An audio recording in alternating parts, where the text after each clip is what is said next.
Hi, it's Dr. Maggie Perry with Tell Me What You're Proud Of. This is our first group session. So I have today here Patrice, Jared, Scout, and Sophie. And so these are de-identified real clients using different names and different voices. And they're going to share their experience, both individually, how they relate to anxiety and OCD, and then also talk together as a group, mimicking what happens in a huddle.care group. So thanks all of you for being here for this group. We'll get started like we do in the huddle.care groups by everyone introducing themselves based on what they're suffering. So we never, for privacy, we never talk about any identifying details, but we just talk about the content of our anxiety so that we can relate to each other in that way. So when people introduce themselves, they're just introducing whatever they're suffering from. And then also they're saying what they're proud of. So what they're proud of is a moment that they related to their anxiety, OCD, or depression effectively. It's not necessarily something like I got a new promotion or I got engaged to be married or something that like people might feel proud of or think that are the only reasons to feel proud in everyday life. What we're trying to capture here is that relating effectively to mental illness is something to be proud of in a moment by moment daily kind of way. And so even if you're having lots of moments where it feels like anxiety or OCD or depression is really beating you up, if you can hold on to any given moment where you're relating effectively and then try to generalize or reinforce those moments over time, those will string together and then help you relate to your anxiety, OCD, or depression more effectively. So let's get started. Patrice, can you go first with introducing yourself and what you're proud of? I have OCD and anxiety, and mostly anticipatory anxiety and OCD around health issues, contamination, harm, and not just right thinking.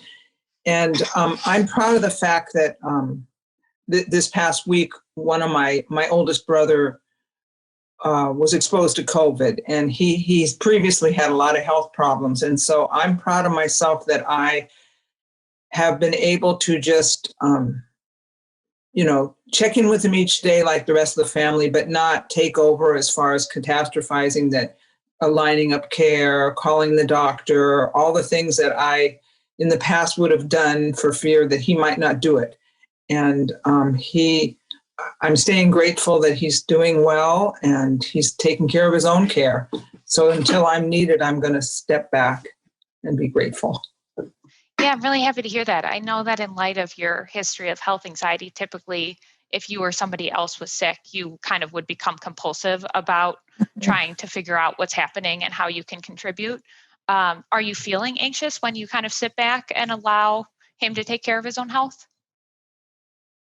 Initially I was, and a little bit, but each day that we've talked to him, he has assured us that if he needs it, he's going to call the doctor. He'll follow through with testing, and this is a big step for him. So each time he relates in that way, I guess I want to give him the same credit that I would want if it was another family member relating to me.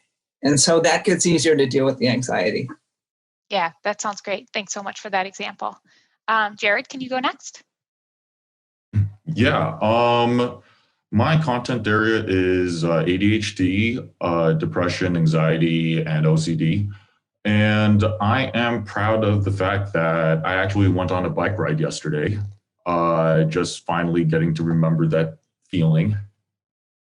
Yeah, that's great. So I know that you've kind of been struggling with depression lately, and you have some anticipatory anxiety about getting started and kind of like difficulty with initiation when it comes to behavioral activation? Yeah, absolutely. Yeah, can you say a little bit more about that? Why do you think you might have trouble getting started when it comes to doing things to kind of get your body moving? I remember like in the very beginning, it was more tended towards people. I just had a lot of anxiety about how people would look at me or they're staring at me like just riding my bike. And that would actually make me very nervous and very, very anxious in terms of trying to even initiating just getting outside the house. So the fact that I was able to do that and really just remind myself not to think about the consequences and not to think about the results and just go out and ride, it was just that much easier. And it was a healthy reminder for me that, okay, now you're just so much more, you just feel a lot more clear-minded after doing such an exercise. So yeah, endorphins. Yeah, that's great. I'm really happy to hear that. And I know, I mean, it may be either a symptom of depression or ADHD or both that makes you kind of forget that feeling, like forget that it and forget the positive reinforcement that when you get out there and ride your bike, you actually end up feeling better afterwards. So it's great to like reinforce that with yourself by being proud of it. Yes. Absolutely. Yeah, that's great. Thank you for sharing. Scout, can you go next? Yes. So I have OCD, and I've had OCD for a really long time, ever since I was little. My content is usually around scrupulosity. I also have relationship themed OCD that I'm kind of working with right now. And this morning I related well to my anxiety. I was sensitized when I woke up this morning, and I knew why. So I didn't spend a whole lot of time trying to figure out what that meant or what was going to happen because of it. I didn't feel this morning when I woke up like going to work. It was kind of like a day where I just wanted to like not do anything, which is unusual for me. But I got up because I knew that I would feel better after I went. And then when I did get anxiety, I kind of just stayed focused on my job and what I was doing. And then the other thing that happened is I have this thought belief that I'm bad, which kind of ties into all of my OCD content. And this morning, because I was sensitized, I knew that's why I was having that thought. And so I was able to fairly quickly say, that's that false narrative. And then again, go back to what I was doing. I'm really happy to hear that. And you're actually using a lot of language that might be challenging for people that aren't in CBT therapy to understand. So just to put some more language to what you were just describing. So scrupulosity is excessive concern with right and wrong. And so that's one of your OCD content areas. The other one you said relationship OCD can be when you're in a good relationship and you're preoccupied with either do I or don't I love my partner, or do they or don't they love me back? So it can kind of be in either direction, but the difference between relationship anxiety, which can be actually a problem to solve or just an uncertainty that someone might have, and relationship OCD is typically that with OCD, there's no problem in the relationship. There's just anxious preoccupation with whether or not there is a problem. So just wanted to clarify that point. And then when you're saying you're sensitized, good use of that word. So that word is coming from the concept of anxiety sensitivity, which is when, the first fear that someone will have will be their automatic fight or flight reaction plus catastrophic thinking. Our second fear or anxiety sensitivity is when in the presence of that first fear, we add a like, oh no, there's something wrong with this. And so anxiety sensitivity, the oh no, I don't want to feel this way, is a trait that we see in like at least about a fifth of the like 1 in 5 people. And if you're a person that kind of has an oh no when you feel anxiety, then states like being hungry, angry, lonely, or tired, stressed, sick, or around your menstruation can all be times where you feel sensitized. So Scout just did a great job describing like this was a situation where she got sensitized, and then she noticed that her mind said, we don't want to do anything today, but then redirected her attention and kept going with her day anyway. Scout, do you have anything to add to that, or did I summarize it okay? No, that was perfect. Okay, glad to hear it. Sophie, can you go next with what you introduce yourself and what you're proud of? Yeah, most of my content is around harm And I've had contamination OCD too, around kind of with the end thing being harm still. I also have anxiety and have had a lot of anticipatory anxiety lately because I started a new job. And I am proud of, I'm starting my third week, and I've gradually kind of gotten a little bit more confident in my abilities at work at my new job. And I think the biggest thing was I went home for Christmas and kind of expected to have a rush of like anticipatory anxiety as I thought about coming back to work, but I haven't had that yet. And I think if I do get it, it's still like not something that's going to like, I'm not worried about, I guess, like it won't ruin my day, or, you know, I'm okay about it happening, and I can just redirect my attention. I'm happy to hear that. Is there anything in particular that you've learned about anticipatory anxiety that helps you be in a state where it doesn't threaten you? I think the biggest thing is just like, it's okay that it's there, like letting it be there and not trying to prevent it from being there, or like using it as a sign. I think the biggest thing was I would use it as a sign that like, oh, this like job isn't right for me, or this position isn't right for me, or like this environment's not right for me because I'm getting so much anticipatory anxiety. But I think it's just like, I have a really interesting mind. So that's kind of what's going on. You've really embodied like anticipatory anxiety is not a is a feeling, not a fact or prediction, and it's not indicating anything about the future. It's more like a indication of what might have happened in the past and the way that you resisted against anxiety in the past. Yes, I definitely try to use that. Great, I'm happy to hear that. So in a typical huddle group, at this time, we'd go into whatever everyone was hoping to talk about. So each person, it'd be semi-structured in the sense that everybody could say one topic that they're hoping to bring to the group. In this group, in keeping with the themes of the podcast each month, this group is consistent with the January podcast about preparing for the anxious moment. And today in particular, we're going to talk about using our values to motivate relating to our anxiety effectively. So I just have a couple of questions for the group members to get a sense of how a group would go.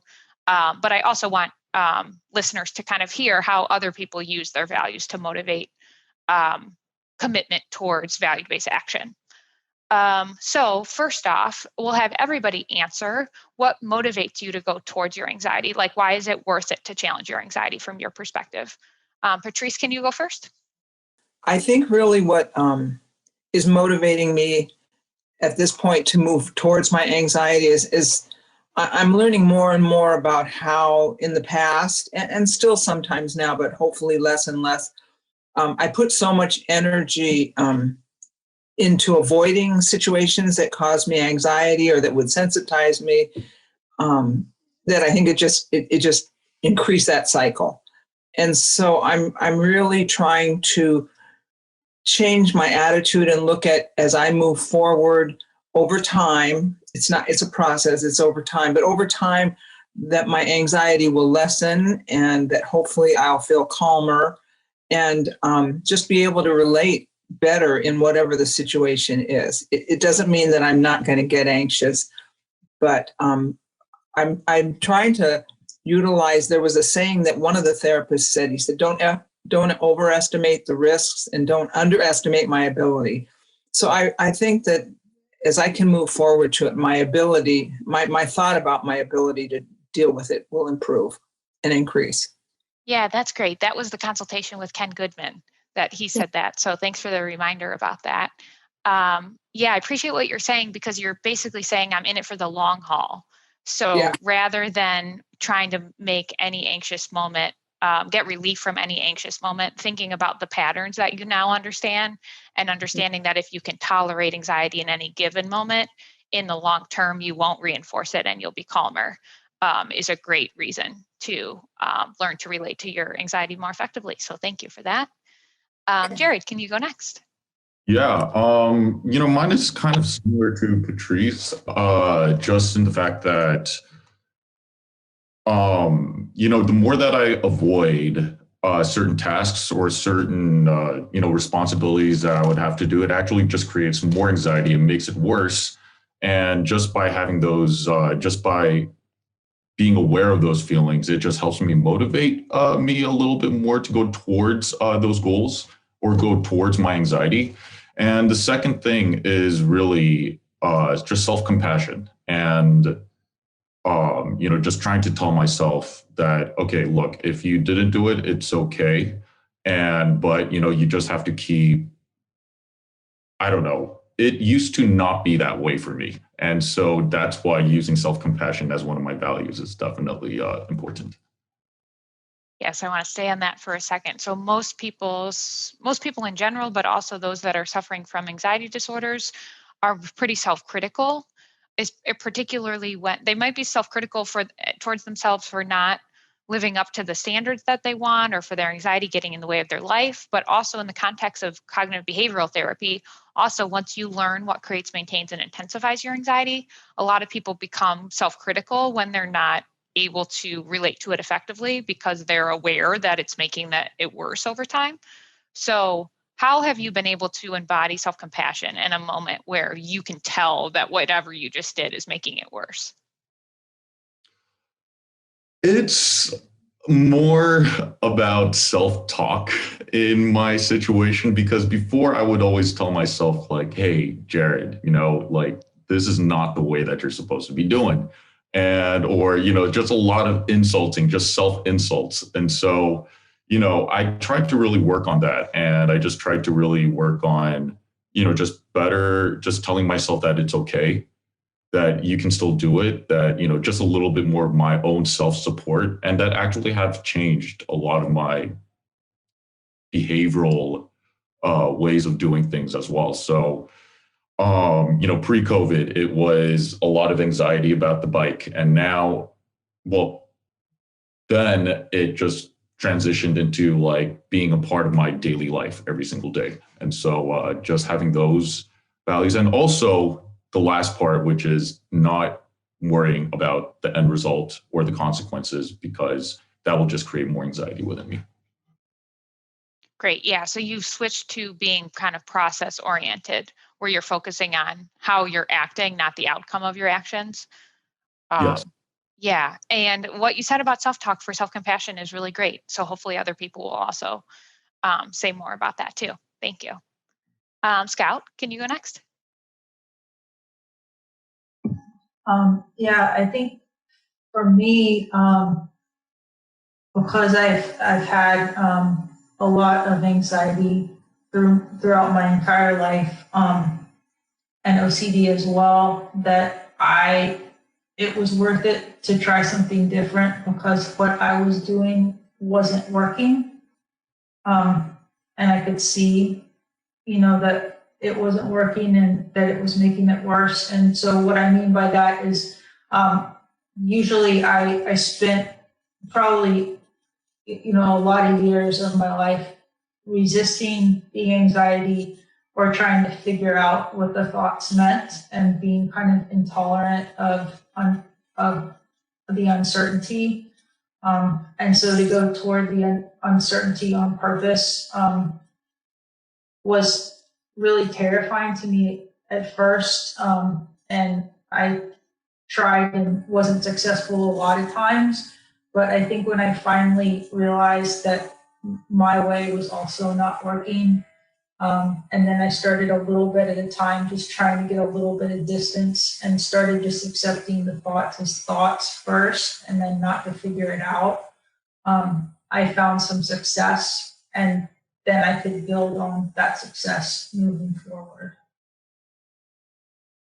Thank you. That's also a great answer. And something that I just want to reinforce there is oftentimes when people are really anxious or really caught or fused to your OCD content, it's hard to see your thoughts as thoughts. And so one way to even think about that is when you perceive a threat, it's normal, natural, healthy, and adaptive to have fight or flight and to have catastrophic thinking. And if you can start to see that, like when you perceive a threat, your heart races, you start to get sweaty, and you have catastrophic thought. And that catastrophic thought is like it's like your brain's version of your heart racing. And that the reason that you could start to challenge it or get distance from it or treat it as though it's not truth or a message is because you can tell that it's arriving because of your anxiety or because of your OCD, because you had an unwanted intrusive thought that arrived with a whoosh. So Scout, it's really wonderful to hear that you eventually got to a place where you could see that that thought was just a thought. It wasn't a truth or a message. And then you gradually practice not trying to figure it out or to fix it. Does that fit your experience? Yeah, and for a long time it was really hard because I was so used to my content that it made it really hard to do any of the treatment effectively. Yeah. Hopefully we can talk about that throughout some other podcasts too. Thank you. Sophie? Yeah, I think everything that Scout just said is like how I feel too. That like I used to be so fused to my content that I remember like not wanting to be alone very often, or I didn't want to I remember I didn't want to walk because like that left me too alone in my thoughts. I'd rather run, or I'd rather not like be in long car drives because my like anxiety would get so bad, or like just my like rumination and things like that. But I think for me too, like I don't know if this is directly answering the question, but I used to have a really hard time, I think, because of my anxiety and OCD, like even seeing like a future and what my future looked like.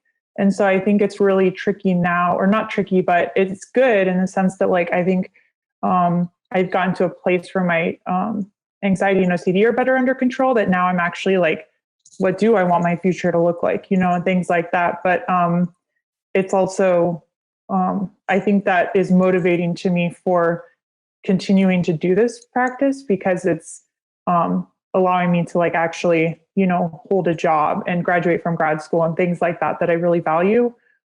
It's just kind of a weird place to be in, where you're like having to make decisions for your life that you hadn't really ever gotten to the point of considering because of having such strong OCD and anxiety. Yeah, it can really make anxiety and OCD can really make it seem like you're just living moment to moment, like you're just surviving. Because you were just surviving, it was hard to see what could happen after that. Yeah, thank you for sharing that. I know that's a common experience that a lot of people have. And really, I mean, values work is important when you're really fused and you're really suffering with anxiety and OCD. At least you have to kind of value life enough to try. And you have to value not only life itself, but like kind of your own potential future, and to have enough hope about your future to take a leap of faith and try this new way of acting.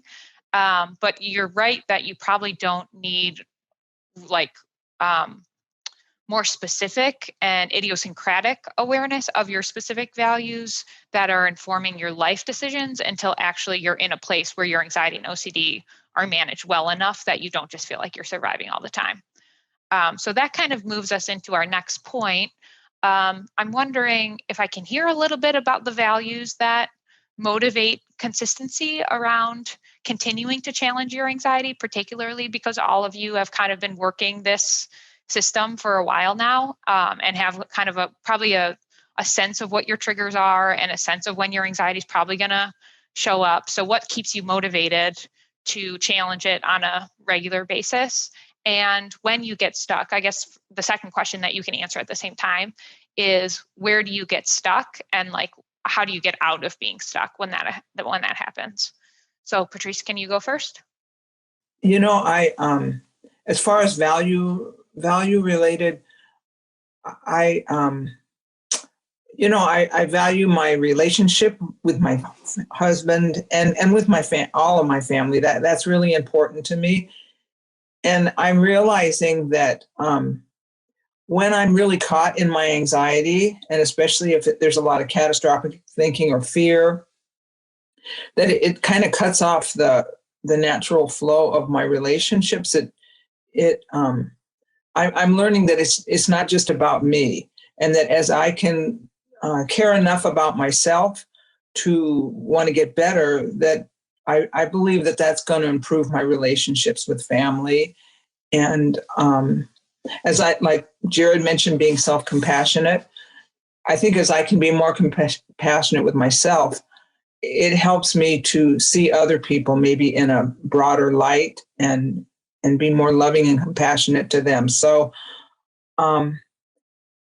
that's another thing that keeps me motivated, that, to keep moving towards my anxiety, not to run from it.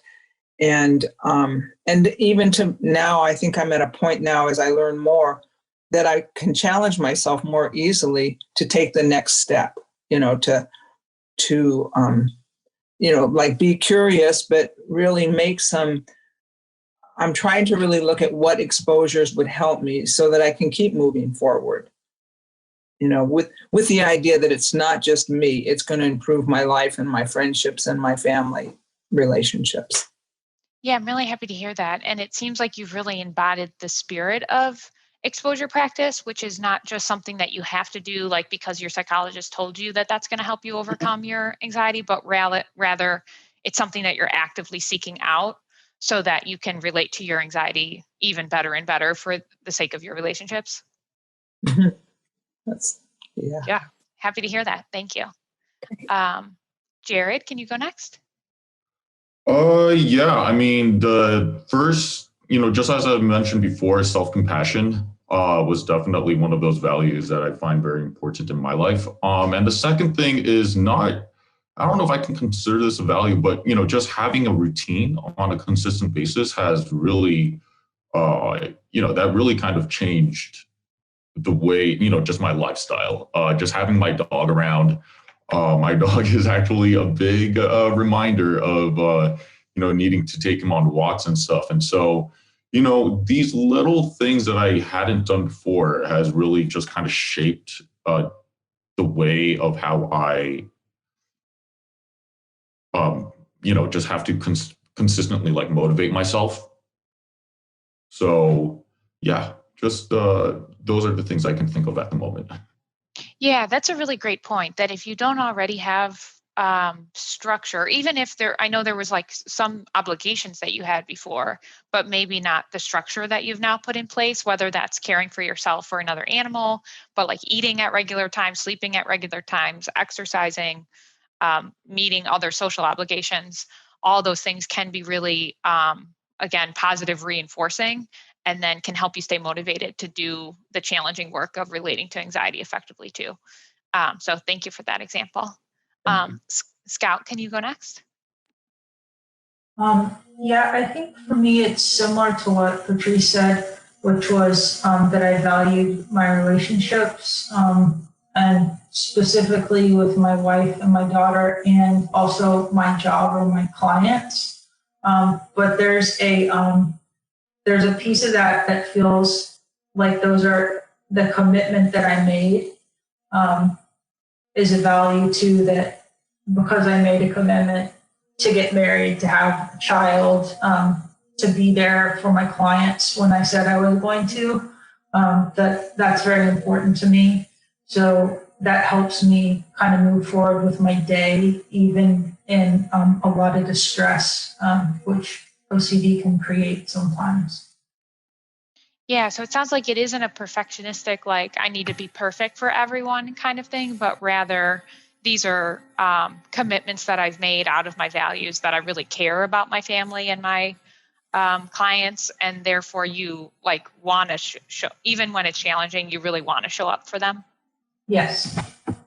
Yeah, happy to hear that. That's great motivation. Sophie. Yeah, I think for me, it's like kind of what everyone just said too. And I think it's like you can find out more about yourself, kind of like what Patrice was saying. But like, I don't know, for me, I remember this like very permanent type thought that when I was really in the thick of like anxiety and OCD, where I was like, oh, I have to like be a good person so that like if I were to do something to harm somebody, like they wouldn't believe it because they think I'm such a good person. And that like thought fueled a lot of my decisions and my actions for a really long time. And so I felt like once I was able to work through that thought and like kind of disassemble it and like learn what OCD was and learn what like harm, OCD is, it was easier for me to actually be like, oh, like, why do I want to be a good person? Or things like that, or like, what does it mean to be a good person? And not just like fueled by anxiety. And it's like very, I think, comforting when you like are able to start making decisions for yourself instead of like it feels very compulsive to like make decisions about who you need to be and what you need to do. And I also think too, like I'm in healthcare. So for me, it's like, okay, well, I went into healthcare, you know, like everyone writes on their like admissions things, like I want to help people, but then it's like, okay, like why do I want to help people? Like, you know, when it's not fueled by like harm OCD, why do you want to help people? So it's different. Yeah, can you actually like say a little bit more about that so people listening can understand? Can you be more specific first about what you mean by harm OCD? Like what type of intrusions would you have? Yeah. I mean, and I don't want it to seem like I used to have these intrusions and now I don't because I get like thousands of them every day. So it's like definitely not like this is past tense, but a lot of them that I have are like around harming other people by like, you know, my family because of contamination related things. I had a lot of content like if I were to get HIV and then use like a towel on accident from one of my family members, then they would get HIV and that would cause them potentially distress or like loss of life or something. I get harm related OCD with patients as far as like, oh, if I don't do this intervention or if I do this intervention wrong or I don't give them the care that this person needs or deserves, then they will experience, you know, being sick or being in pain or death or something like that. So I think those are the kind of intrusions I have. I get them around my dog, around pretty much any time that I'm in any position to care for somebody else who's like vulnerable or who like I feel like deserves care, you know, or warrants like goodwill being shown towards them.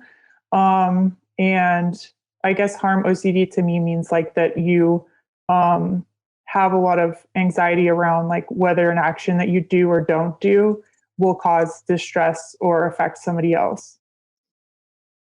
And then can you tell me the difference between the compulsive sense of like, I have to be a good person as a compulsion versus wanting to be a good person based on your values? Yeah, I mean, I think it was compulsion because it was driven by this like anxiety I had around wanting, you know, I've had pedophilia content in the past too. I've had, you know, like I said, contamination around harm.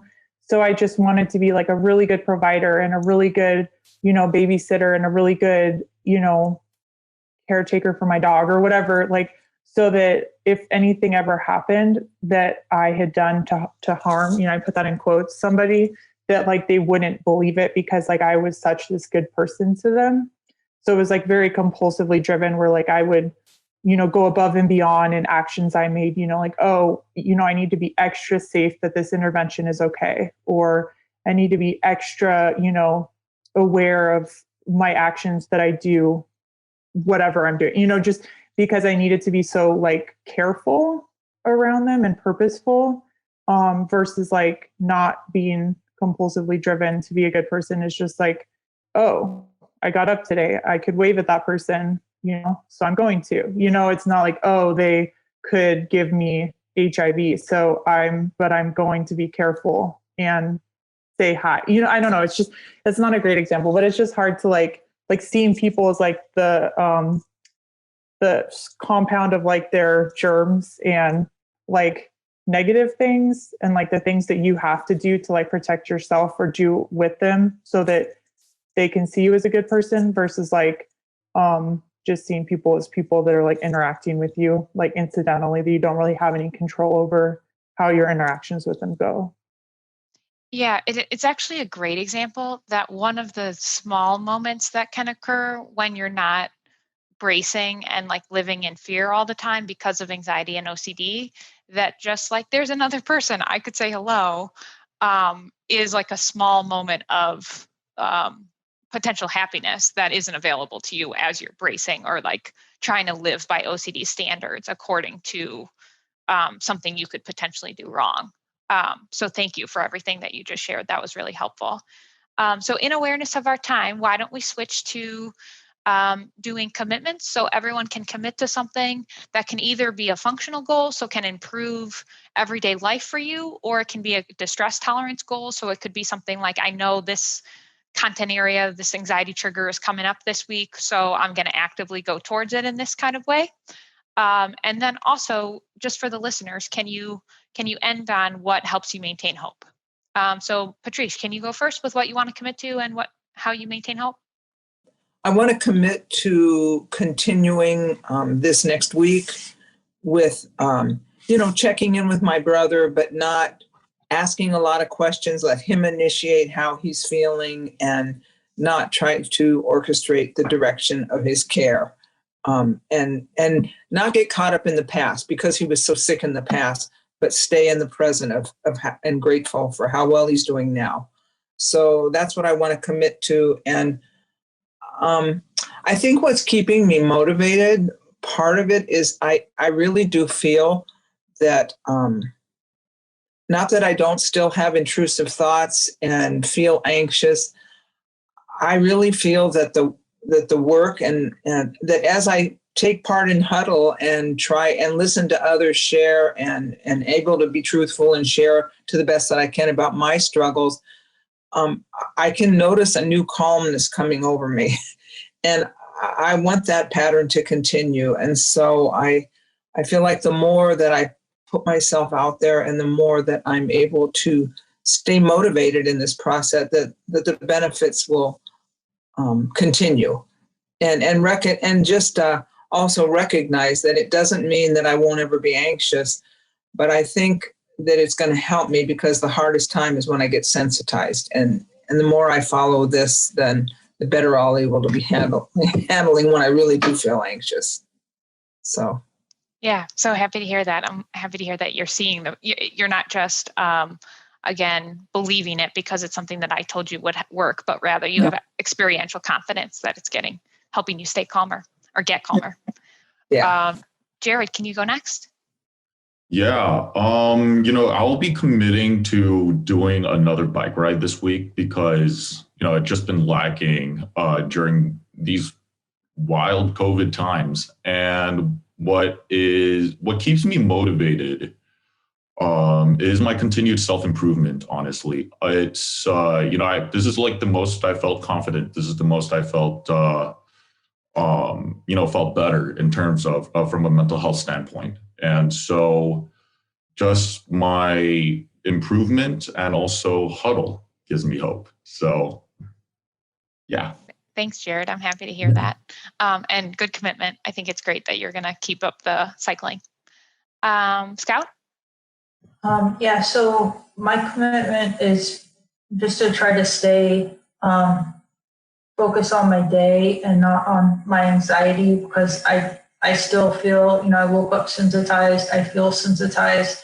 I'm aware that sometimes OCD likes to pop up when I'm in this kind of feeling state, but I'm continuing just to not pay that much attention to it. And if it happens, then I'll have an anxiety workout and hopefully move on after that. Glad to hear it. Is there something that helps you maintain your hope? I think because I have seen that I've gotten better.